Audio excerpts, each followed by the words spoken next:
Gostaria de desejar um bom retorno a todos. Esperar o nosso coffee break que teve agora. E esse momento muito importante que vamos ter agora com o presidente da FEBRAPILS, Fernando Parente, com o tema. E nós sabemos que agora vai ser mais ou menos 1 hora de palestra. Um tema muito importante, depois vocês podem fazer as suas perguntas, tirar as suas dúvidas, mas faremos isso no final para que dê tempo dele passar os conteúdos com excelência. Faça um bom proveito da palestra, vamos estar aqui com essa troca de conhecimentos. Por favor, Parente. Bom dia a todos, mais uma vez é um prazer estar aqui de volta com todos vocês. E o objetivo hoje da nossa programação, como vocês podem ver aqui, nós vamos partir para esse primeiro tópico aqui, onde vamos falar sobre o processo de tradução, como que funcionam as leis, a ética do intérprete, o movimento associativo.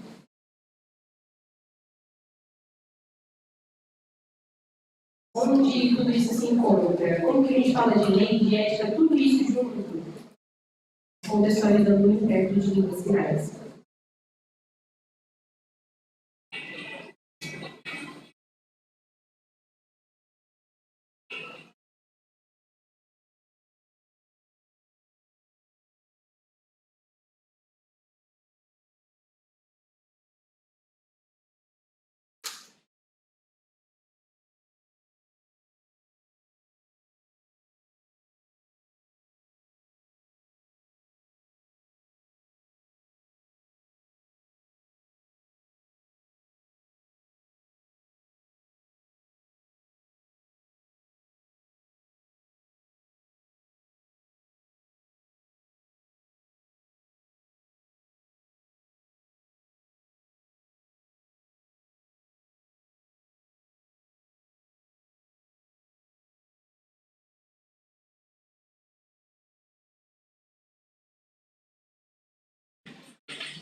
Eu iniciei com esse vídeo para a gente começar primeiramente com uma reflexão sobre a diversidade que existe dentro do trabalho.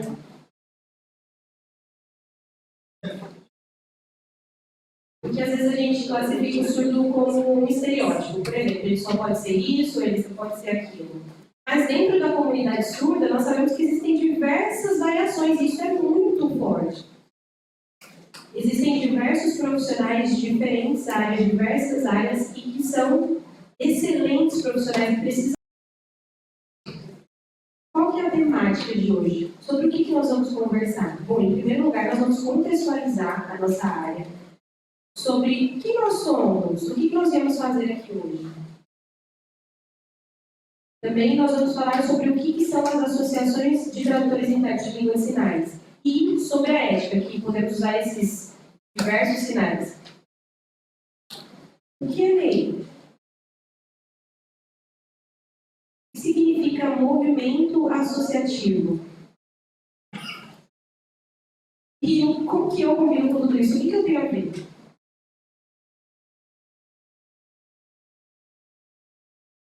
Então, nós vemos que a Libras ela está em ascensão na sociedade, ela tem alcançado maior visibilidade. E essa visibilidade, às vezes, significa que pode haver um reconhecimento, uma valorização, ou também o contrário pode acontecer. Como com essa imagem, né? Que parece que é simples, por exemplo. Toda vez que vai começar um novo programa na televisão, aparece lá informações sobre a idade, se o programa é livre ou não, e aí colocam a intérprete ali. Mas isso, quando aconteceu, teve sim um impacto social, porque as pessoas começaram a visualizar o intérprete ali.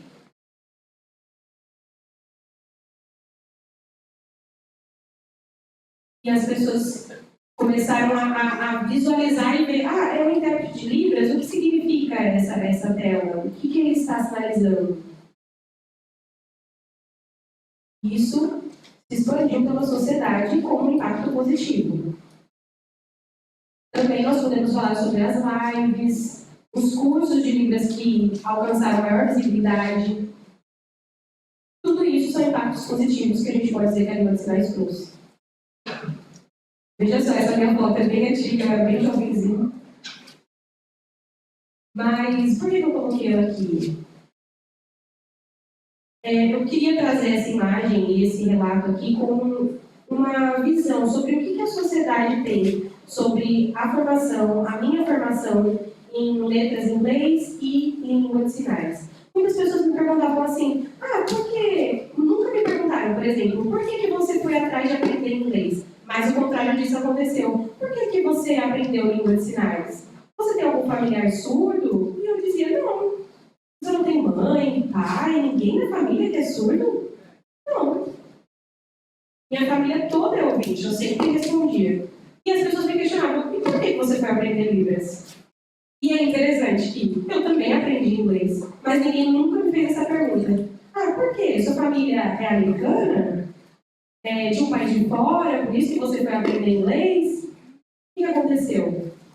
Então isso mostra o que existe por detrás. O que as pessoas elas não questionam, por exemplo, uma língua inglesa, mas a Libras, elas têm esse impacto de querer questionar. O que existe por detrás para fazerem elas se questionarem? É importante a gente pensar nisso.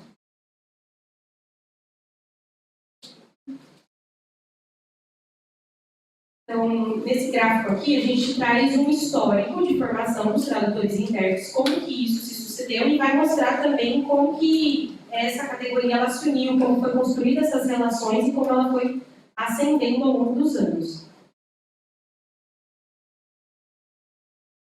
Por exemplo, antes tinha sim surdos dentro das faculdades, ensino superior, será que tinha? Tinha dentro das igrejas, mas e dentro do ensino superior existia essa severidade? A gente sabe que existia muito no âmbito religioso. E também nós sabemos que o primeiro intérprete começou nesse âmbito religioso também. Então, às vezes as pessoas dizem assim, vamos mostrar a história do tradutor e intérprete de Libras. Mas acaba tirando a comunidade surda, as conquistas que a comunidade surda conseguiu ao longo dos anos, as lutas, e acaba colocando o intérprete como protagonista nesse sentido, e faz essa separação. Mas nós sabemos que o mesmo lugar que um surdo vai é onde está o intérprete, então por que não unir os dois? No âmbito da história é impossível a gente fazer essa separação, um precisa do outro, obviamente.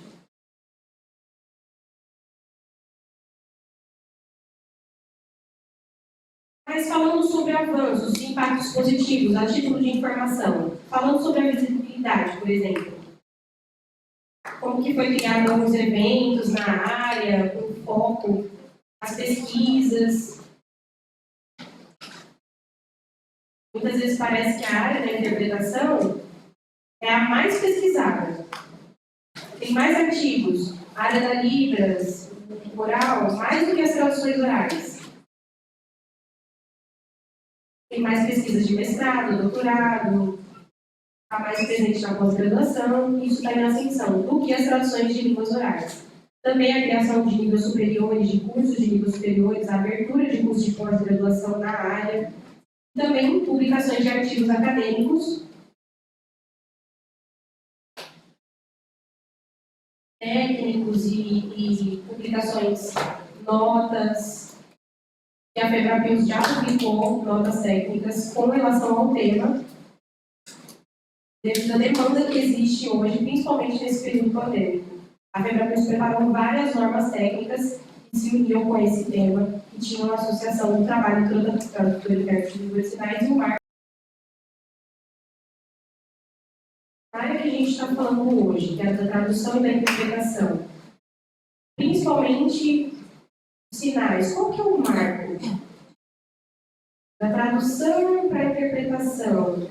como elas se entrelaçam, como que elas se ligam, qual que é o marco divisor que separa as duas, qual é a dificuldade que existe de separar as duas. O oral é muito forte, daí quando a gente separa, eles falam, eu sou tradutor, eu trabalho com textos, com literatura, com livros, não com interpretação. Por exemplo, no inglês. Os que não trabalham com tradução ou com palavra escrita, já na área da língua de sinais, como que a gente pode dizer que existe, qual a dificuldade que existe em separar uma da outra? A tradução, quais são as características de cada uma, da tradução e da interpretação, como ela se assemelha? Por exemplo, na área oral, na tradução de línguas orais, a gente pode dizer que não se usa o corpo, não é influenciável na tradução. Por exemplo, não importa se você é gordo, se você é magro, se você é alto, se você é baixo, cabelo curto, se você é homem, é mulher, isso é irrelevante. Por exemplo, seu corpo e sua imagem está separado do seu processo tradutor, isso não aparece para o público. Já na língua de sinais, isso é diferente. Porque é impossível a gente não usar o corpo. A performance que você vai usar, ela está estritamente ligada. Não tem como separar.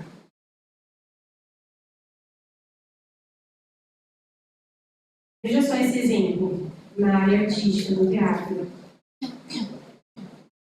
O Tils está ali no canto, de preto, e como é que ela está combinando a tradução e a interpretação, fazendo a tradução, quais características ela usa, como que ela está usando isso dentro da peça. Porque antes ela, o quê? O que ela precisou fazer? Estudo, pesquisa, preparar para trazer-se uma tradução fiel. Provavelmente ela fez reuniões, vários trabalhos de pesquisas com surdos também. Mas no momento do trabalho, parece uma interpretação.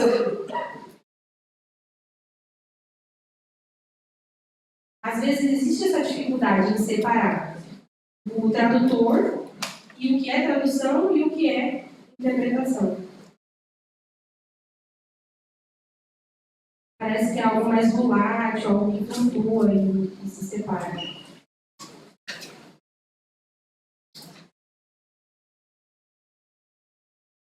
Existem diferentes visibilidades sociais sobre o que são as línguas orais e as línguas sinalizadas.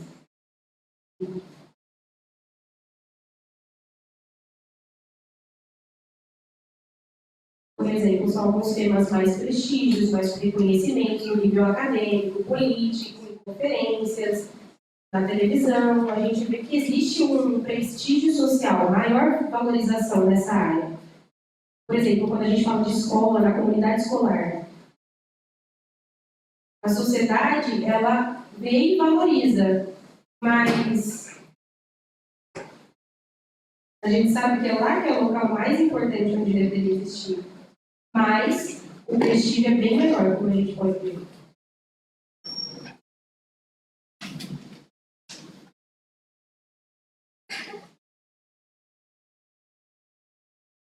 Quando a gente fala da relação que existe entre o tradutor e o intérprete e o intérprete, é como uma metáfora que a gente pode ver ali, o anjinho e o diabo. Veja aí, ele fica trabalhando os dois ao mesmo tempo. Sempre tem um falando aqui do lado, outro do outro, é uma metáfora, para pensar. Quando nós falamos de ética, como que ela tem ligação com o comportamento? Como a ética ela tem essa ligação com o comportamento?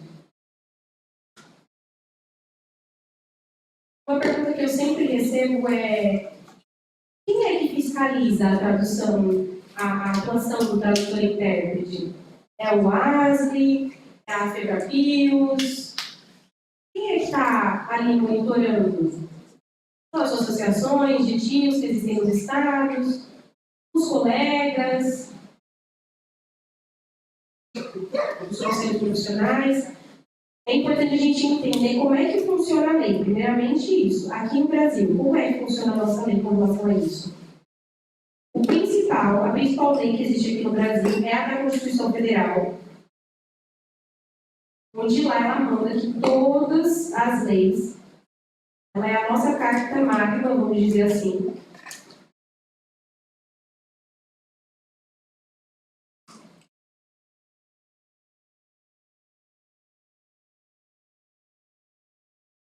Então, quando a gente pensa na lei da Libras, lembrando que não reconhece ela como a segunda língua do Brasil.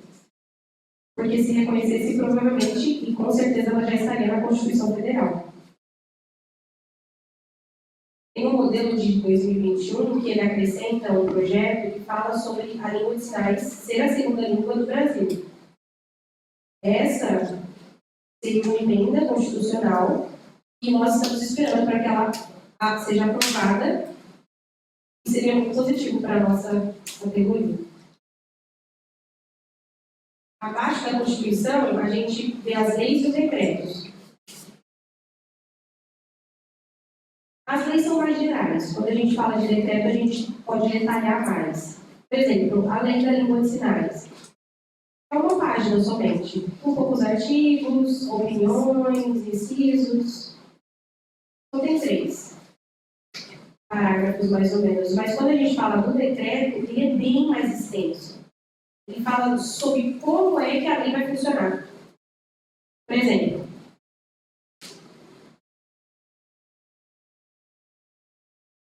a lei diz que toda sexta-feira você vai comer bolo, por exemplo. Uma metáfora. Imagine aí. Mas qual que é o sabor do bolo? Onde você vai comprar? Quem é que vai vender? Qual é o horário que você vai comprar? De manhã, tarde, de noite? Você vai comer com café? O decreto ele serve para explicar o que a lei regulamentou. Então, o decreto ele vai vir mais detalhado, esses detalhes, como a gente viu aqui no bolo. E abaixo dos decretos existem as normativas, as instruções normativas que vêm com as deliberações, as resoluções, que são diversas.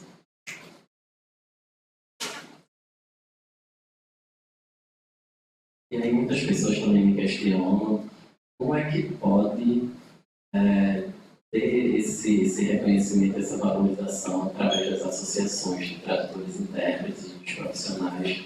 Como é que a gente pode dar mais segurança e mais qualidade nesse âmbito do trabalho, nesse âmbito profissional? E aí temos 3 perguntas aqui sobre valorização, sobre salário e sobre formação. E aí a resposta é uma só. Políticas públicas. E aí a gente necessita dessa luta, a gente necessita participar e conhecer esse âmbito, esse movimento. E aí a gente, muitas pessoas no Instagram pensam até que eu sou da área jurídica, eu trabalho com advocacia, porque algumas pessoas falam que até vou tirar o certificado nobre no Instagram de advogado. Mas porque eu pesquiso muito, tenho que ter muito contato com essa linha jurídica, e é importante conhecer para poder desenvolver esse tipo de trabalho.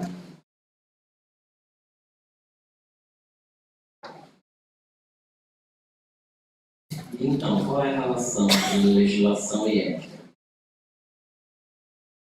E aí a lei ajuda a gente a regular nossas ações éticas. A lei ela é mais geral, mas ela tem força, né? Ela tem força de lei. Enquanto a ética, ela detalha mais as nossas atribuições e nos ajuda nesse lado subjetivo, e que varia bastante. Porque não existe uma ética igual, uniforme, homogênea. Tudo vai depender do qual contexto a situação está inserida. E aí, primeiro, o contexto é o principal, né? O contexto é rei da situação e que vai dizer se combina aquela ação ou não. Depende muito do acontecimento para a gente poder ter uma resolução ética mediante aqui. E começando com vocês. E aqui eu tenho aqui o código de ética, que é da FEBRAPIOS e que vocês podem encontrar no nosso site, vocês podem ter acesso facilmente. E aí eu estou já há 4 anos na gestão da FEBRAPIOS, e aí imagina quantas pessoas já me solicitaram, já me pediram uma lista de referência de valores da FEBRAPIS e atualizações dessa lista. Eu acho que mais de 1000 solicitações ou mais. E aí a quantidade de pessoas também que pediam um código de ética foi zero, né? Em comparação com as pessoas que me pediam a lista de valores, 0. Isso significa o quê? Então, que as pessoas estão mais interessadas nesses valores do que nos valores éticos, nos valores monetários do que nos valores éticos.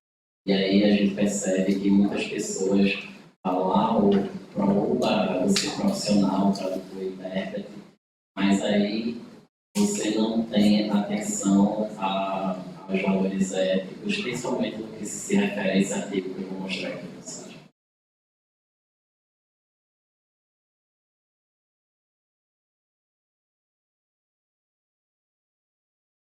Então, observe aqui o artigo 12.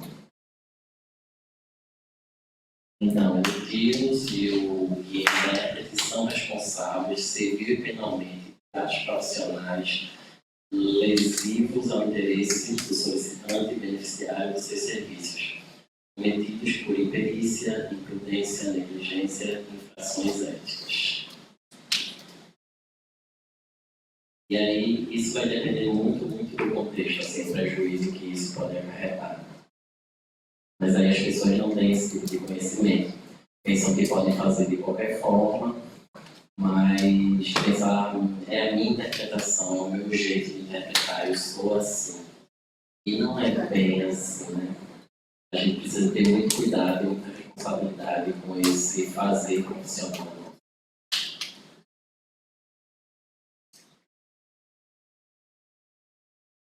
E aí, no que tange a formação, como é que está se dando essa formação dos tradutores internos?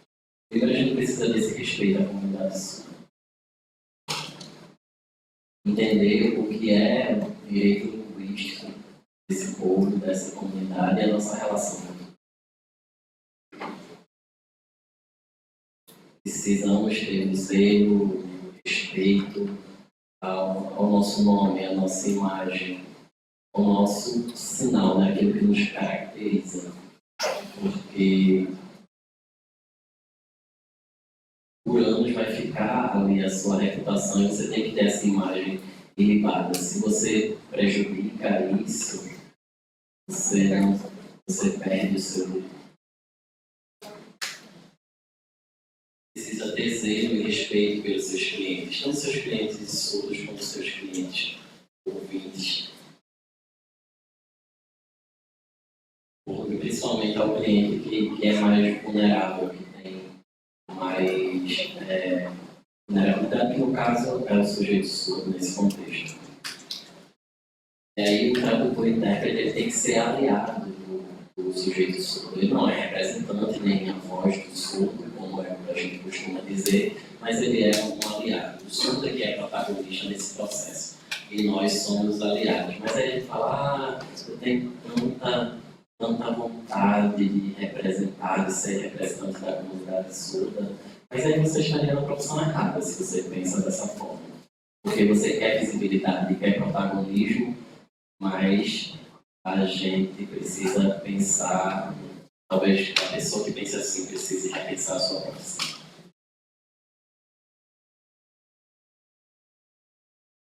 E aí você é responsável pelas suas escolhas, pelo seu caminho, pelo que você deseja ser. E aí eu queria também dar espaço para a Mariana comentar também. Obrigado pela atenção de vocês. A gente ainda está com tempo, vocês podem formar uma fila aqui no palco e fazerem seus questionamentos, por favor. Ok? Vou convidar a Mariana. Mariana, então.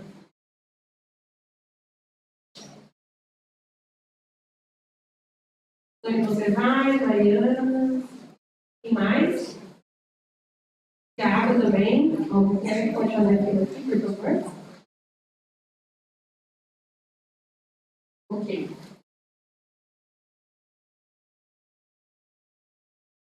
Por favor, perguntas diretas com um objetivo, por favor.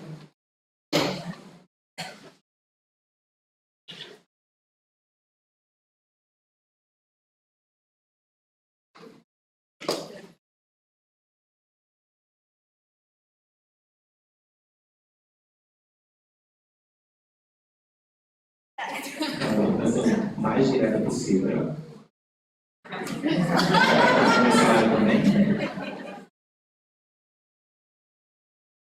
Então, toda a explanação que foi feita pelo Fernando, eu acho importante que a gente faça essa reflexão, porque conhecer a Constituição é muito importante, ele fez essa explanação, né? É importante ter esse conhecimento para poder fiscalizar e também falar sobre a nossa atuação, o nosso papel, o papel da associação e de todos os sindicatos, dos conselhos.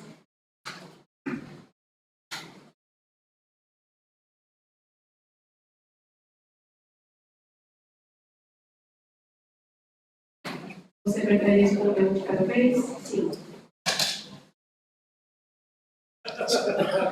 Eu sei que tem remédio de imagem.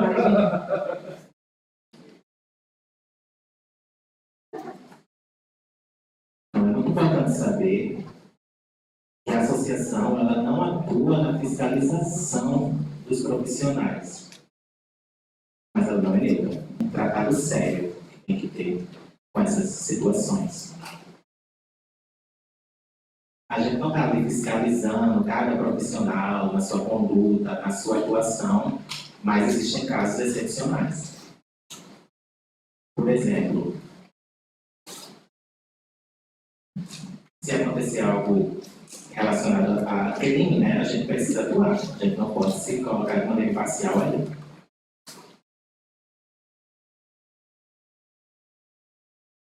Bom dia a todos, esse é o meu sinal. E eu tenho um questionamento que me preocupa.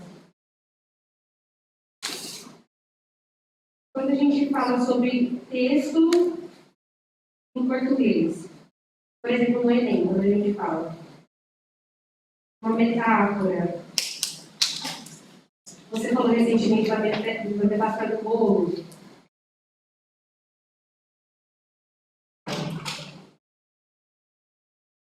Qual que é a orientação que existe para o usuário adaptar isso? Será que existem? Falta esse detalhamento para que o usuário, quando for ler, por exemplo, um Enem, um concurso, uma prova, ele possa entender. Eu queria saber se você sabe de alguma estratégia, algo que fale sobre isso, que possa trazer essa melhoria para nós. Então, é uma excelente pergunta, que a gente tem que pensar bem para dar uma resposta inconclusiva. Então, se o surdo ele tem estudos, ele tem um caminhar acadêmico de pós-graduação, e aí tem alguns lugares, algumas instituições que são bem tóxicas, né? Nesse sentido. Eu já presenciei, já vi muitos casos, nacionalmente, nas linhas de mestrado e doutorado. São coisas que eu tenho visto, me intrigam até que eu fico bastante balanceado com isso tudo. Então, o que acontece às vezes é que na procura de publicações na área de Libras, a gente ainda precisa melhorar isso, a gente precisa avançar. E às vezes ainda não se aceita a Libras como uma língua em publicações. Tem instituições que não aceitam a Libras como produção de texto mesmo, para que os surdos eles possam gravar e possam assim passar seus conhecimentos em sua língua. E no meio acadêmico, isso ainda é uma discussão que é muito embrionária. A gente tem tentado discutir para que as pessoas elas possam aceitar, mas é uma dificuldade que a gente ainda tem. A gente sabe a dificuldade que os surdos eles têm com a segunda língua, com a língua portuguesa, e que isso varia, né? Nós não temos um padrão unitário. E existe um trabalho de tradução para isso também, para que haja umas correções. Ele seja um assessor linguístico para que o surdo ele possa estar atuante ali no processo de pós-graduação. Ele não vai escrever pelo surdo, ele sim vai agir linguisticamente para que o surdo ele possa fazer parte daquele processo de maneira igualitária. vai estar bem presente. Ele solicita o tradutor intérprete para que ele possa atuar nesse sentido linguístico apenas. E tradução. Eu acho que é isso.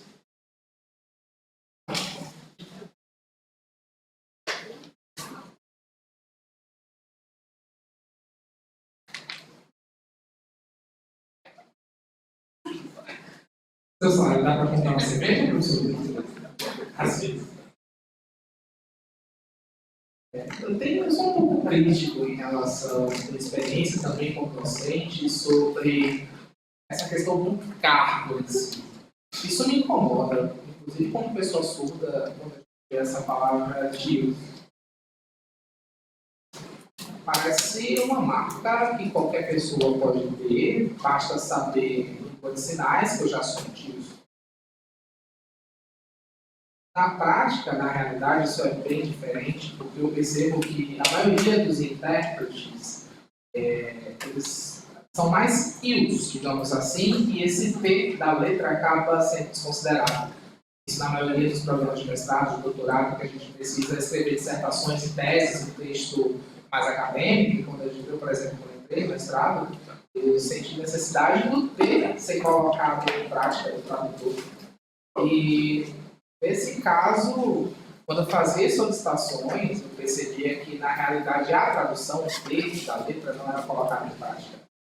E havia muita mistura nesse sentido, e eram papéis que eram meio difusos, existia um papel muito menor da tradução e muito maior da interpretação. Na verdade, a tradução estava praticamente apagada nesse processo, e nesse processo de formação de tradutores e formação de intérpretes, eu concordo que continue a sustentação do termo, mas só que deixa essa crítica sobre isso.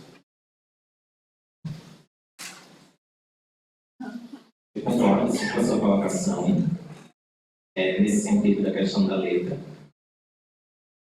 Da própria tecnologia que a gente usa, às vezes, em maiúsculo, às vezes em minúsculo, e isso é uma discussão importante.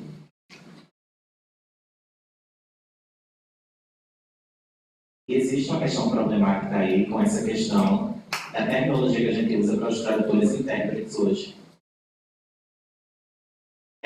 Nem todos os tradutores e intérpretes conhecem todos os vocábulos que existem na língua. E nem conhecem todas as línguas de sinais. Então, é uma problemática que a gente tem que discutir para saber exatamente qual é a tecnologia que se encaixa melhor. Então, por exemplo, com as línguas orais, por exemplo, a gente tem várias línguas no mundo, como as línguas que são faladas lá no Oriente Médio, entre outras, que são línguas divergentes, e a gente sabe que o tradutor e intérprete ele não dá conta da variabilidade linguística que existe no mundo. É por isso que a gente precisa separar essa função de tradutores e as intérpretes.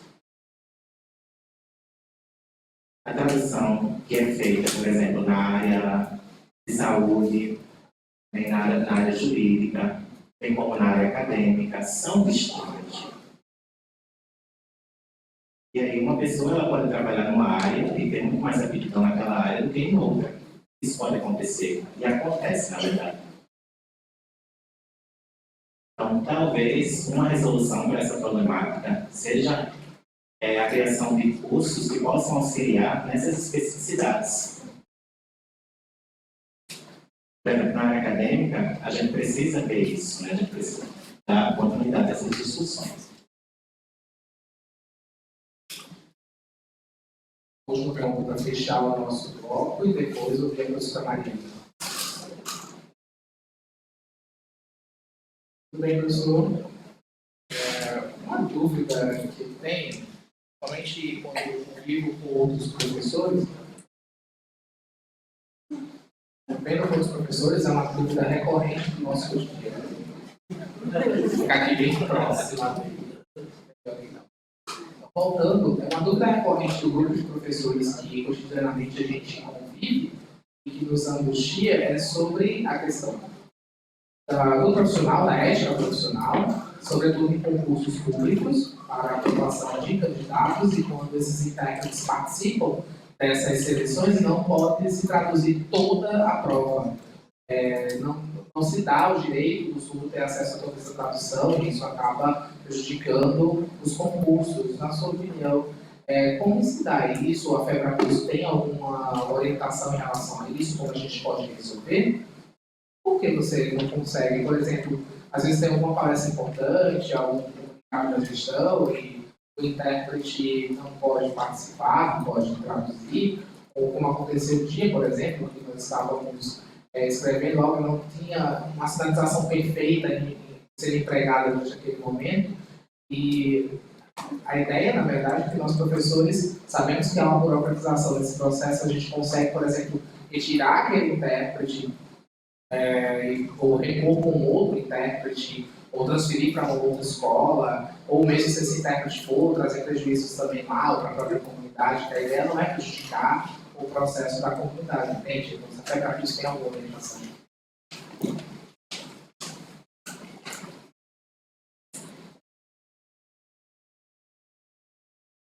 Então, essa temática, esse assunto é bem complicado, porque a gente tem dois lados nessa história.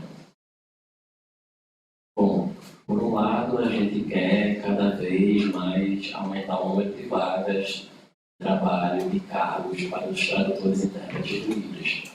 E aí a gente apoia isso. Por outro lado, a gente sabe que alguns se aproveitam de concursos, de provas, não tem para não trabalhar e aí não trabalham também nesse âmbito. E aí é difícil até de falar, mas existem algumas pessoas sim que se aproveitam e têm essa maldade. Então, por exemplo, o intérprete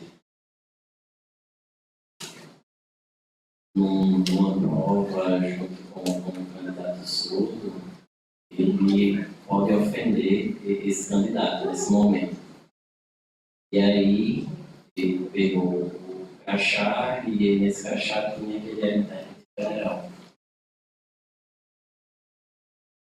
E aí ele disse que não poderia ser ofendido porque era funcionário federal, existe uma lei que protege e aí ele está revestido por essa lei e protegido através desse crachá. Mas aí isso seria uma vergonha, né, fazer isso. Então, imagina. Está lá o professor explicando alguma coisa, fazendo algum tipo de explanação, utilizando um texto e esse texto tem uma palavra, deixa eu lembrar.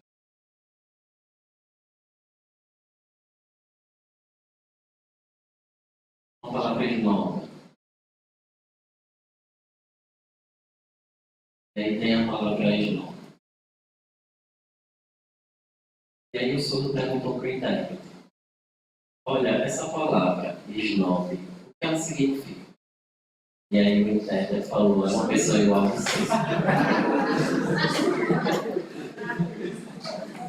E aí o surdo ficou sem entender, meio atordoado, sem saber qual era a resposta.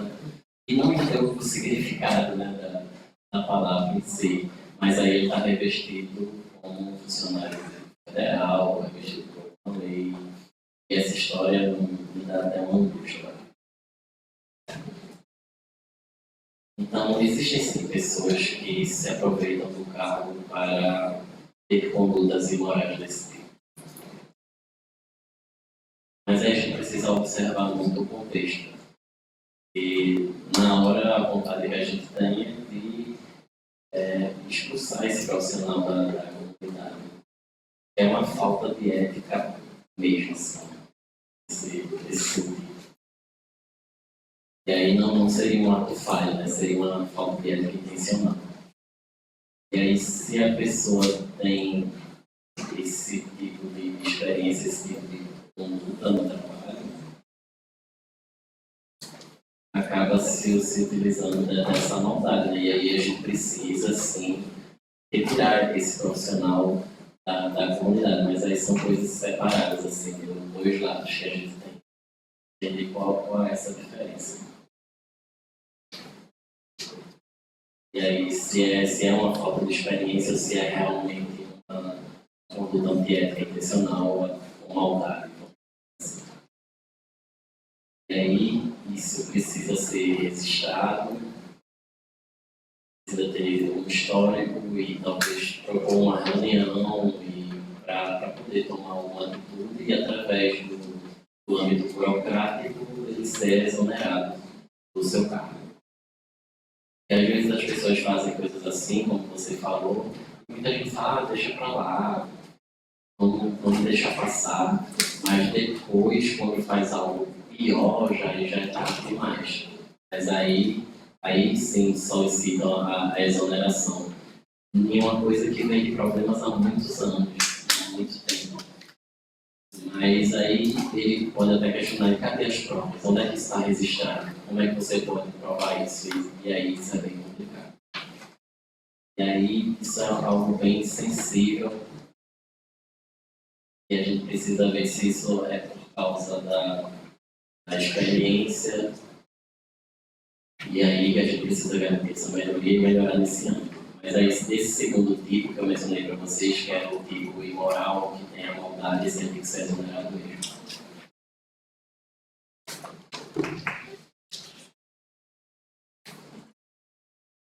Obrigada, professor Fernando, pela sua exploração. E agora queremos convidar a professora Mariana Stumpf para dar a oportunidade. Até meio de e-mail, mais ou menos, nós terminamos a nossa programação. Vamos tentar aproveitar ao máximo a fala da professora